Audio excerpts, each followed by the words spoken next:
Hi, Dave. This is Nadia from Zen Onco and Love Heals Cancer.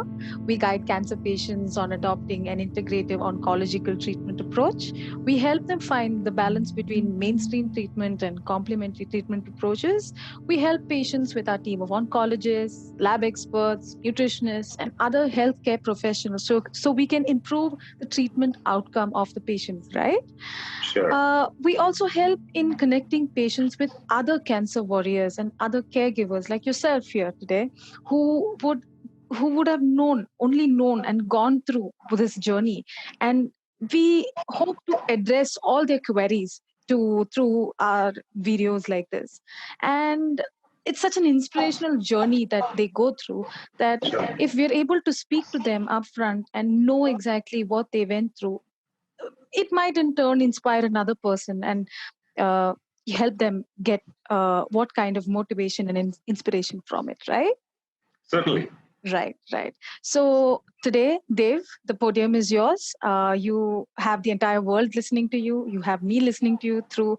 It's your story to tell, and I would love for you to start. The podium is yours. Go ahead. Do you want to ask specific questions, or do you want me to just? Just tell us your experience, sir. All right. So, How? My wife was the first Director General of Police, woman police in the country, and she had a stellar career. And she was the Director General of Police of Uttarakhand, and she had kind of recently retired, and and was having a great life with lots of non-official assignments now, considering that she was the first woman BGP and lots of people wanted to associate with her on lots of initiatives, including the government of Afghanistan, the Northeast states, Rajasthan government, and United Nations and organizations like that. So she was very happy with what she was doing, and she was traveling and things like that. We have a home in Dehradun. We live in Bombay, but we also have a home in Dehradun by virtue of the fact that she was based there. Yes. And she was there and doing a couple of things in Dehradun, and I was in the US at that point. And this was around the end of September 2018, when she called me and said that, I've had a fall. So she was doing mountain biking, and she had a fall, and she had fractured her back. And any case, so obviously, first thing she told me is, don't even panic. I'm just going to tell you something, but I'm fine. Okay. She started with, I said, okay, that's not a good start.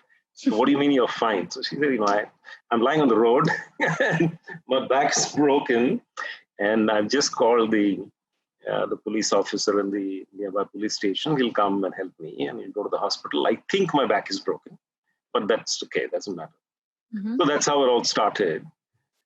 I was back, of course, soon thereafter, and went to Dehradun, and she was in the hospital, and she came back. She was recouping. So I said, you stay here. In any case, I got to go back to work.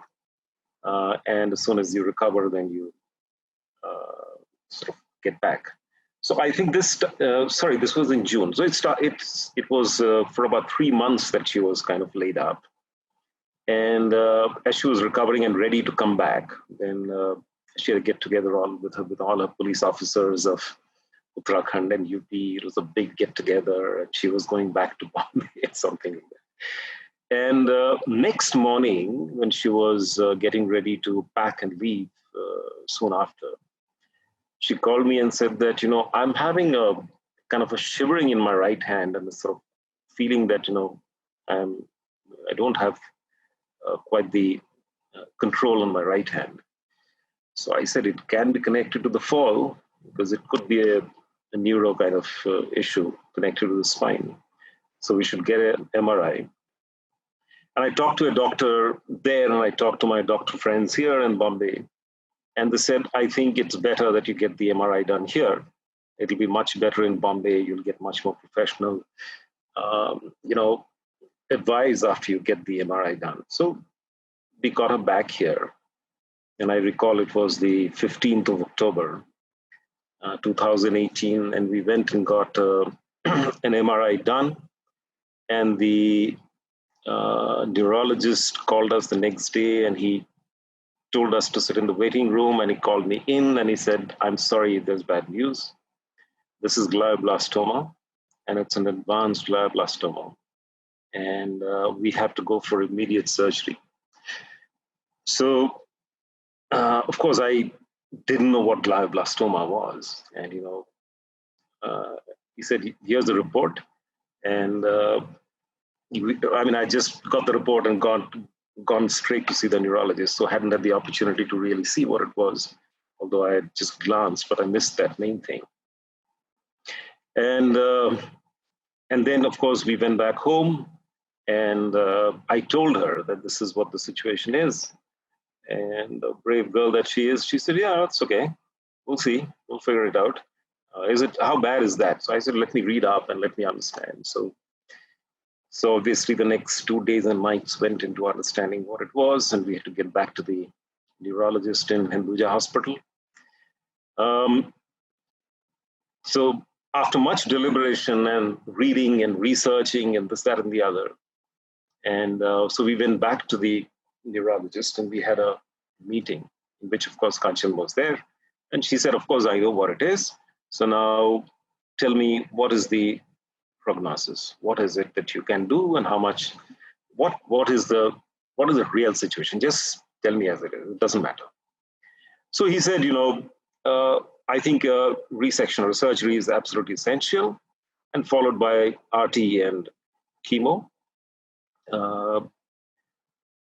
At your age, of course, she was, fit like a 30-year-old, and she would get up in the morning and go for yoga and kickboxing and this, and she probably has half a day before I wake up. So that is the equation between us. But Amazing. yeah, she was superbly fit, so could run for hours and no problem. And this was like out of the blue, nothing, no sign, nothing whatsoever. And suddenly this right side weakness, and 4 days later is a grade 4 glioblastoma. So that's the situation that we landed up in. So the prognosis wasn't very good. And he said, you may be, if you're very lucky, you might get about 10 to 11 months. But the surgery is a bit complicated. And it's almost 3.5 by 3 centimeters, and it's a big one, left parietal lobe. And there is a chance that, you might get paralyzed. So as a result of the surgery, and I won't rule that possibly out, you must be aware of it. So we went back, and after much discussion, we got in touch with our, in the family, we have always had first recourse to Ayurveda, homeopathy, and nature cure generally. We generally don't like allopathic medicine. So that's been our lifestyle. Our children, everybody have got used to this. In any case, we finally decided that she didn't want to do a surgery. It was her decision, really. And I tried to be as objective as I could, and I told her, I think it's all right to do a surgery. And but when the doctor said that this can lead to paralysis, and I really can't rule it out, it seemed like a very bad option. It's like, taking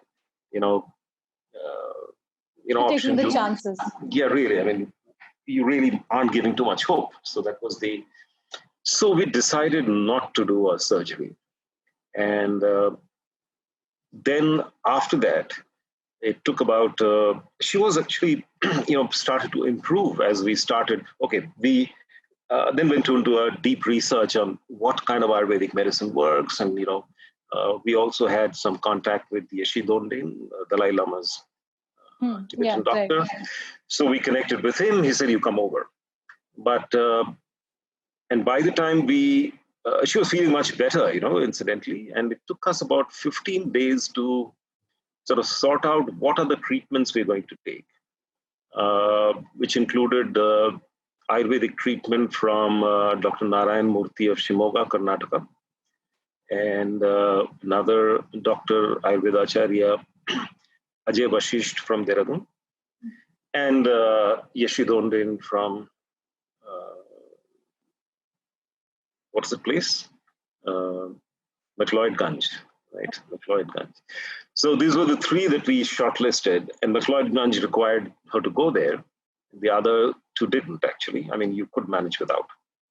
And suddenly, in about 15 days, there was deterioration, and her right leg, along with the right arm, the right leg also became a little shaky, and she wasn't able to quite walk properly. And thereafter, we decided that, at least let's start the Ayurvedic stuff immediately. And we did. We had actually started the Dehradun Ayurvedic stuff, but we started the Shimoga. It was also an exercise. Somebody going to Shimoga, and there's a line of 2,000 people, and you have to go at 5 in the morning and wait till about 12. And then you get a medication and come over. So that's, we got somebody to go across and get it. So we started on that medication, and in about 15 or 20 days that I talked about the deterioration that happened. And then we spoke to the doctor in McLeodganj, and he said, no, I think it's not a good idea to travel. So you wait and see how the medication that you're taking works, and then you can take a call. It's not a good idea to travel to Himachal at this time. So we continued that medication, both medications. In about a month's time, I think this was around end November or early December, she got a seizure. And we had to admit her immediately to a hospital nearby, Wokhart Hospital. And they said that, obviously there has been, the tumor is obviously pressing on nerves, and that's leading to the seizure. So she needs anti-seizure medicine, etc. But she, as soon as she was admitted to hospital, she deteriorated very quickly. So they had to put her on a ventilator and this, that, and the other. And the doctor said, I think, I'm sorry, but she may not come back. The deterioration has been so quick. And lo and behold, next morning she was up and about and she said, when am I getting home? So much to the consternation of doctors, she got up and said, what the hell is all this tube? Get it out of my system. Like that. Get out. So by evening, they had taken out the ventilator. Next morning, she was saying, all right, I want to take a walk and stuff like that. So she being she, so in 48 hours, she was back home. And rejuvenated, this, that, and the other. Of course, there was weakness and all that stuff, but much better. And then, we started seeing distinct improvements,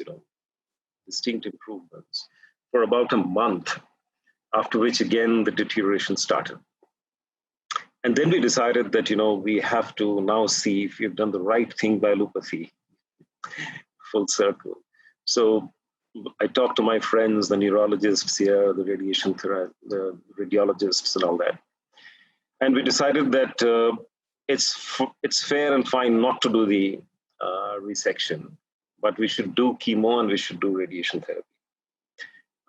So we did the radiation therapy and chemo. She took it well, and it continued all the way up to March 2019. And she was taking it well, and we used to go all the way to Kokilavan Hospital from Mahalakshmi. Are you familiar with Bombay? Yeah, I am. You're from Bombay, okay. So, but I'm from Bombay. All right.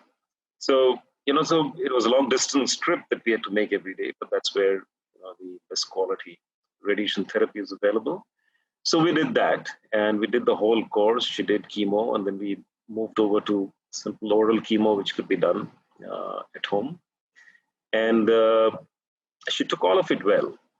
And towards the end, the 6th cycle, I think it suddenly deteriorated, and her body reacted to the chemo.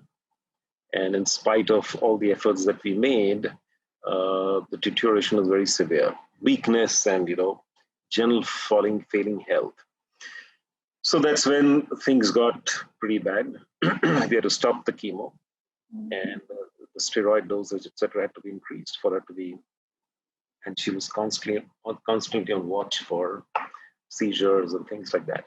So this is more or less the, the up and down direction thereafter, We tried everything we could, but the deterioration was obvious and deliberately going towards a certain direction. And unfortunately, then she passed away in August 26, 2019. So that was the kind of almost a 1-year journey that we had taken together. Now, coming to the other things that you might be interested in knowing, how did we cope? What did we do? I just give you the mechanical dates and events. So it's a very personal experience, and there are, apart from managing yourselves and your partner and the family nearby. Unfortunately, both our children are overseas, and we couldn't have them all. They've got small children, and obviously they couldn't be traveling all the time. They did come a couple of times, spend time here. But a patient needs quiet and peace. A patient needs a lot of looking after. A patient needs a lot of patience. And, everybody around has to understand that, when people go through these kind of experiences, health experiences, they're not necessarily in control of all their faculties, in spite of them being the most, 35 years of her life, she's been in control, of everything, including self. I can only imagine. Yeah. And then when she has to hand over control, it's an unbelievably difficult. So to let the nurse take care of her was not an easy thing for her. She said, I can do it myself. Don't even try. But how things are. So you have to work on the patient, and extremely patiently. The second thing is, obviously, you need to plug into your near and dear ones, but the near and dear ones who understand you and they understand the situation, not who give sympathy for the sake of sympathy. Exactly. You're looking so good and everything is fine. This is the stuff that doesn't work. That's not the input a person wants. A person wants somebody who listens carefully, and it's not sympathy, it is empathy. You understand what the person is going through, and you speak in the same language. Some people will come and say, hey, you're looking so much better than I thought you would be. That's a terrible thing to say, just as it is to say, hey, you're looking so rundown. Yeah. Both are, terrible input. So, you have to manage. People want to come and see, and you have to tell them that you have to spend 5 minutes with me before you go in. And this is the drill. This is what it's very difficult, to tell everybody who you don't know. You can tell your friends, but, so many people came to see from the police, etc., right? Who, out of... She was a very dignified personality. No, everybody knew her, so everybody knew her. So the Bombay police would want to come and see. So I told them, first they are the ones who are most correct. The policemen exactly know what to do. I don't know how, but they just know. But ordinary people don't know. They'll come and say, Ari, you will be absolutely fine. Don't worry. And then she'll say, what do you mean don't worry? Of course I'm worried. What is it there not to be worried about? I'm worried. Do you know what it is to have cancer? And then the people are flummoxed. No, of course I understand. So the empathy factor is not easy for people to come with. So it's good to screen visitors to a patient. I think that's one of the things I learned, that you have to absolutely screen. You have to give the person privacy. You have to give the person also company, but in the right measures. That's very important. The balance. It's very important. It's not that you isolate the person and kisi ko nahi milna hai. Wo bhi nahi karna hai. But at the same time, just don't let everybody just come, say, and do whatever they want. So these are some fine tunings that you learn as you go along. The other thing is that, the ability to understand that the treatments that you give must be, something like cancer, generally speaking, is an unknown enemy, and it's your own body becomes your enemy, right? So you really do not know what is the right answer. So therefore, and it is not that, you have to try everything, but you have to try a few things. There's no question. And, I researched pretty much everything today. I feel I'm a GBM expert, and I'm part of a network where if anybody has got anything around gliomas, glioblastomas, immediately I have got the research. And if I don't have the the medical answers, but I have got the research. I know what the alternates are, what are the repurposed drugs that people try, what is the result of tests that people have done. So, and I helped them with that. And that I did that. I did all I could, and I had to do it alone because, my kids were not here. And I took the help of some of my colleagues, but we researched everything. What really can we try? But I realized, much later, and this is something that I would like to say, go out on a limb and say it. But I think you have to balance the treatment and don't underestimate the work that allopathy can do along with the rest. The rest also sometimes are very valuable. And there are new therapies that are coming out, being tried out. There isn't enough information on whether it works, like the cytotron stuff in Bangalore, which is, I think, a very interesting experiment. It's almost like, a version of the MRI. And, there isn't enough information. So you have to do that research yourself. And I used to talk to organizations, well, why isn't this information available in one place? All the things that people need to do or can look at when you're afflicted with a certain kind of terminal disease. Why is that not available? Which site, which location, where can you get this information? And then, of course, I connected with hospitals in the US, all kinds of best hospitals, and Sloan Kettering and two others I connected with. And mainly I wanted to know, is there going to be a new experiment going on somewhere where they're looking for candidates? And if you can talk to a Bombay hospital and you can do the experimentation here, is it possible? And you see that, bureaucracy can kill all initiatives, And so therefore you have to be prepared to take your own calls. And most times doctors will say, ultimately it's your call. So I'm saying, I'm not a doctor. How will I take a call? You're giving me information that is, French to me. Like, what am I going to do with that information? How will I decide? You have to decide. But that's where you realize in cancer-like situations, you have to take the call. And to take the call, you need information. And information is not available in a concise or in a sort of regular, assimilable form anywhere. Just not available. So that's one of the shortcomings, and people run around like headless chicken trying to figure out ye karo, wo karo, ye try karo, wo karo. And so therefore, I don't have a clear answer on how do you get this information, but it is, there are more and more networks, blogs, groups where people share this information, but select 2 or 3 or 4, whatever you can do. But don't rule out anything unless you can't do it. That's another matter. Sometimes it's financial, sometimes it is locational, sometimes it's other things. But look at some of the things that have been tried in the kind of cancer that you have, select 3 or 4 of them, and don't underestimate either the nature cure or the alternatives. But at the same time, also don't discount the need for the allopathic side of the treatment. And the other thing that we did was we also connected with Lou Coutinho and his diet regimen. And we did a lot of discussions with him. And I, being a cook, I was by interest. I did a lot of variations to Lou Coutinho's diet, and which is Indianized because their stuff is very westernized and a lot of people are not able to eat those oats and barleys and, thyme and this, that, and the other. So those variations, I think, ought to come in a little more. And there are other Indian, so nature cure and, diet plans which are available. But diet planning is exceedingly important. Everybody knows it. But the challenge usually is, in convincing the patient that this is good for him or her. And I find, and as I have been,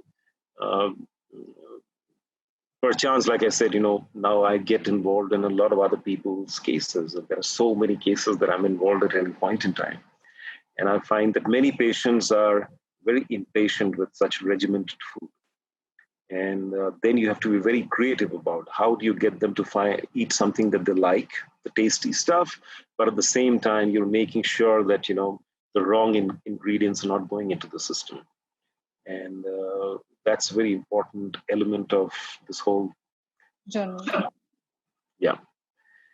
So that's my general coverage of what I wanted to talk to. But if there are other things that I missed or you want to know about, please go ahead and ask. Yes. So while she was going through the of it, like, was there any kind of symptom or any kind of uh, I don't know, some traces of whatever there were that was coming? Just she woke up one day and realized this hand was shaking. Was there any Yes, out of symptom? the blue. Absolutely out of the blue.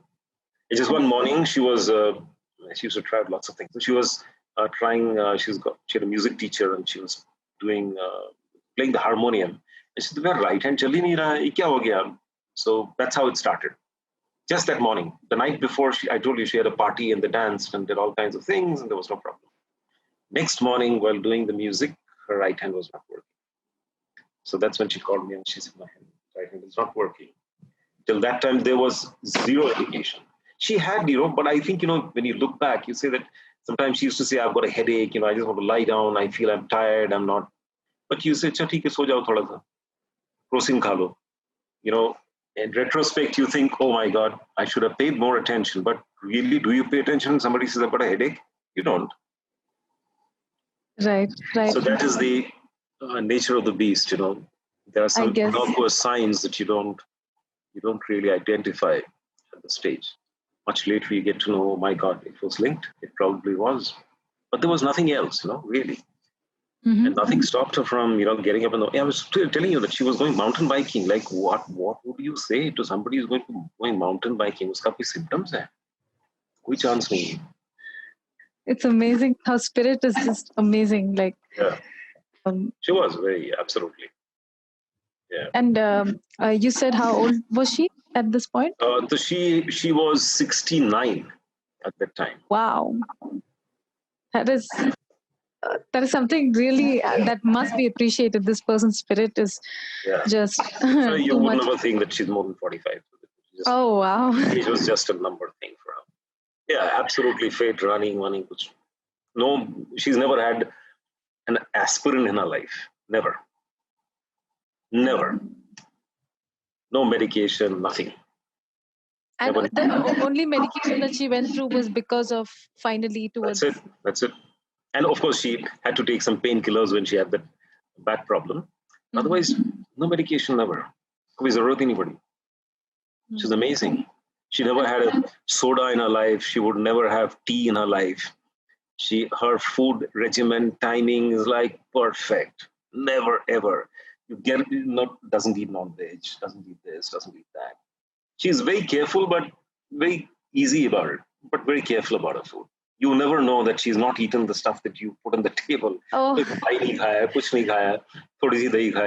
she's eaten her food. But she's, you don't know that she's not been eating all the stuff that you think, everybody eats. Exactly. There's no need. I'm okay. That's it. So then when you tell this to people, they say, "Arey, aise log ko kaise in cancer ho raha?" Cancer doesn't choose, unfortunately. It's your own body which becomes your own enemy. Anyone. P53 protein refuses to act or doesn't understand when to act. Who knows what leads to that? Who knows? Yeah, it's very true. I mean, researchers are still going on. There is so much that has changed for so many years. Like 10 years back, it was a different situation. We are so lucky that we are staying at a time like this, living at a time like this, that we have the kind of improvement that we have. And maybe 10 years later, 20 years later, it's going to be a different situation altogether, definitely. Yeah. And this is going to go on and on and on. And maybe our children's children might benefit from it, but it's an ongoing process. And at the time that we can only do what we can do. We can do, yeah. No, I'm very hopeful for genomics, of course. The kind of work that's being done in genomics, I think will be path-breaking, especially for amazing. Yes. And during what I understand so far. Yeah. Yes, sir. During her chemo that she went through, how did she take it? Like, how was her? Her reaction was like, "ठीक है वो थोड़ा सा." I mean, it was mostly oral. It was all oral actually. Yeah. But under observation, so therefore it had to be done in the hospital. Right. But absolutely, there was no problem till the sixth cycle. Mm-hmm. Sixth cycle, suddenly she deteriorated. And she became too weak for her to get up from bed, to do her own things, and her mind sort of lost its orientation, and she would talk things which are unconnected, incoherent. It all started of the sixth cycle of chemo. Yeah. So while I'm a very strong signatory to getting a resection done, I'm not such a strong, proponent of chemotherapy. Right. That, I think, is, the amount of poison that you push into a system. I'm not sure if normal human beings can't take it, and somebody who's weakened, I don't know what the. So that what would your resection suggestion part, be? I would say. What would I you would say, suggest? get your resection done, do the radiation therapy, and move over to nature cure. That would be my suggestion. And there are nature cure and there are other alternate cures. And I'm very excited about knowing what cyclotron does. Unfortunately, the data is still not available in the public. Yeah. But they have probably done about, I don't know, the last about 250 or 300 people have been treated. Initially, people with arthritis, etc., but now with specific solid tumors. There's no data. There is. There should be data in the public, what actually is the experience. Somehow, India may be a requirement. Yes, we are slowly getting there. We should get it. I'm excited. I'm sure a lot of people. I'm excited because I just want to help people, but there are people who actually need it. So there are groups where people are asking cytotron mechanism. Just pick up the phone and talk to Dr. Vijay. Find out. And you must find out, because without that, you will go and plonk there for 28 days when you could be doing something else. So you better find out. Go call up. There's no information available in public space. Yes, that is true for many others. And also with in comparison to her lifestyle in general, about how she used to be. You spoke to us how she used to be, and was it just during that last set of 6 cycles of chemotherapy was she deteriorating, or any other time during any other therapies that she did? How was no, she didn't. Actually, I told you that the radiation therapy was fine. Of course, she didn't do a resection, so that part was the vital part that we missed out. But the radiation therapy was fine. It's a chemo that started well, but it ended badly. Correct. And the body, weakens progressively. And the medical science is trying to attack the tumor as if that's the enemy. But the point is, the collateral damage is the body. What are you doing about that? There's nothing they can do about it. Of course, there are successes. There's no question. There are successes. So according to what you're saying is there should be a balance between both. Yeah. So I somehow, of all the cases, medical doctors have got thousands and thousands of experiences, but they're not putting it out in the public space. So I don't know really how successful are you? Can you put it down in statistics? Not available. But I would say that, in the last 2 years, if I have dealt with about maybe 30, 35 cases that I know of, and not dealt in the sense I'm in the know of. Dealt sounds like I've done something about it. No. But people generally ask, ye kare ki na kare. I said, some of this I don't know. Some of this I've researched. I've got information. I've got papers from the US. I can share it with you. Aap dekh lo kya karna hai. But, going to the US and getting treated is not a great idea, because you have to stay there for 4 months. And you know how it is to live without family, without access to, local services and, help, etc. You can get in India. You can't get anything there. You live an isolated life with the patient. 4 months, that'll kill you. Yeah. Because if the treatment doesn't. So it's very difficult, you can't just take a call like that. So unless there is going to be significant difference in the way the treatment is given in the protocol that they can observe and administer in India, if it is not possible, then look at that. Of course, it's extremely expensive. But for people who can afford it, look at the social side of managing something like that. And if it is not significantly different and you've got good hospitals, good doctors here, you can get the same. And wahan Yes. pe, there is no, no choice. Once you're into a regimen, you do it. You do the whole thing. But that's for people in the US, because then otherwise you don't get insurance and all that. But Yeah. probably if you go from India, you can choose to do half and then give it up or something like that. Right. But people don't usually. Then you're in a dilemma. इतनी दूर आके फिर बंद कर दें ना करें. These are difficult decisions. Correct. So Also, that's, and so I was coming back. I was telling you about this several cases that I see, and it's invariably the chemo that gets people. Invariably, cisplatin deki, matlab, people can't handle it beyond a point. And especially if you are 55 plus, it is very, very difficult to handle that kind of systemic poisoning. That's what I found. So I advise that you choose your treatment. You have the right to, and you have to own up to the decision you take. But be aware of the fact that the system is getting poisoned, and if the person's physical abilities are not that strong, be careful of how much you're going to let the doctors run this whole regimen for you. And ultimately they'll tell you, "Acha, iske baad decision aapka hai," but that's too late. Decision pehle bhi tha, to pehle batana chahiye.